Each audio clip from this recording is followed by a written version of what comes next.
Welcome back to Pearls Swine. This is the final part of our conversation on good news you can use. I'm Levi. And I'm Lisa. And here's a quick recap if you're joining us for part 3. Ruth is a foreign widow with nothing, gleaning leftover grain in a field. Boaz is a landowner, and he sees her without reducing her, protects her, and when she asks, "Why have I found favor in your eyes?" he tells her she's already taken refuge under the wings of God himself. Today we're going to follow that all the way to its destination, and it's a better destination than I think most of us expect. Will you read verse 14 of chapter 2 of Ruth? Sure. And at mealtime, Boaz said to her, "Come here and eat some bread, and dip your morsel in the wine." So she sat beside the reapers, and he passed to her roasted grain. And she ate until she was satisfied, and she had some left over. I want to notice the movement in just a few verses. Ruth begins the day asking permission to gather leftovers off the ground. By mealtime, she's sitting at the table. She starts at the edge of the field. She ends up beside the workers. She comes in as a foreigner, and he is the guy who owns the field is actually serving her in this moment and passing her the roasted grains, and she becomes satisfied. That's what grace looks like. Come to the table, right? Yeah. And here's why I think this matters so much. A lot of people, maybe even most people, believe God is willing to let them survive on the margins of his mercy. Maybe he'll tolerate me. Maybe he'll let me stand somewhere in the back. Maybe he'll toss me a little scrap here and there as long as I don't ask for too much. Yeah, but that's not what happens here. No, not even close. Grace doesn't say you may survive on the margins. Grace says, come to the table and look at the detail. Boaz personally serves her.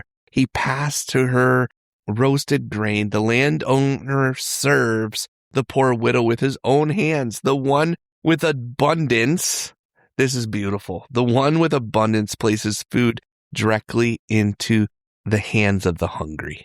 And then there's that last phrase, right? She had some leftover. That's not nothing. That's everything, actually. Yeah. This isn't scarcity mercy. Boaz isn't given scarcity, and God doesn't give scarcity mercy, doling out just enough to survive. This is abundance mercy. Now, to be clear, this isn't some promise that following God means you'll always have it easy. Ruth is still a widow. Naomi is still grieving. Nothing about their hard circumstances have magically vanished or gone away in one afternoon. So what changed? Well, what did change? Well, I mean, it seems that Ruth has tasted something deeper than survival. She definitely needed food, but she also needed welcome, dignity, and refuge. She needed to know her foreignness didn't get the final word over her future, and at that table, for the first time, she tasted it. This is where I think the story stops being just a nice account of a generous guy and starts pointing somewhere much, much, much bigger. Well, yeah, and if we stop the whole story here, it'd just become a moral example, like be like Boaz, be generous, notice people. And I guess that's all true as far as it goes, but it's not deep enough because Boaz is good news for Ruth. He's not good enough for the rest of us. What do you mean by that? Well, I mean, Ruth needed someone to notice her poverty, and we need someone to notice our sin. Ruth needed someone to bring her from the field to the table, and we need someone to bring us from death to life. And Ruth needed someone with enough power to help her without exploiting her, and we need someone with enough holiness to actually deal with what's wrong in us and enough to love to carry the weight of it himself. And that's Jesus. That's a picture of Jesus. Boaz sees Ruth in the field. Jesus sees us in our lostness. We were once lost. We were once lost is what the scriptures say. Boaz moves toward Ruth in kindness. Jesus moves toward us while we are still in the wrong, while we were still sinners. Christ died for us. In his kindness, he came for us. Boaz gives Ruth bread. Jesus says, guess what, folks? I am the bread of life. Boaz invites Ruth to the table. Jesus gives us his own table and says, this is my body given for you. Yeah, Boaz protects Ruth from shame, and Jesus bears our shame publicly, out open on a cross. And here's where the deepest reversal in the whole thing. Ruth was an outsider who got brought in. Jesus became the outsider so that we could be brought in. Jesus became human. He took on flesh. He was pushed outside the city, stripped of his dignity, put naked on a cross, mocked, treated as unclean, who was the guy who was absolutely perfect, the God who was absolutely perfect. He was treated as unclean, sinful, and he was cut off completely. Why? Why would he do that? So that people like you and me and people who can hear the words could come and eat.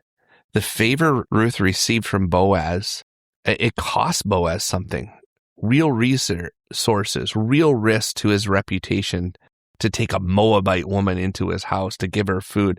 But the favor we receive from God, it cost him something great. It cost him his one and only son named Jesus. It cost Jesus his very life.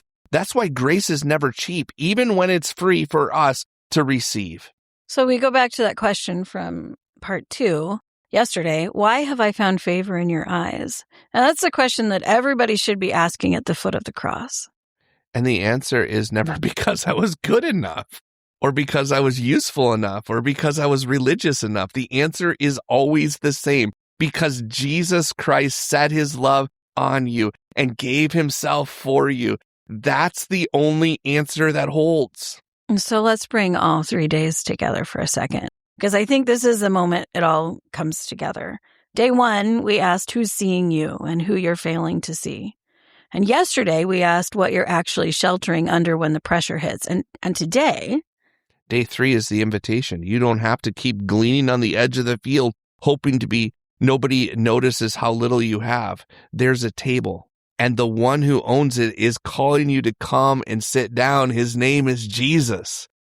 Grace was never meant to leave you surviving on scraps at the edge of the field. It was always meant to bring you all the way to the table, and the only thing you need to bring with you is empty hands. I don't have anything when I go to the table of Christ. I don't bring anything. It is only God who is good. I am not good. And I am a sinner in need of a Savior, and that Savior is Jesus. And when we come that way, the table is open to us.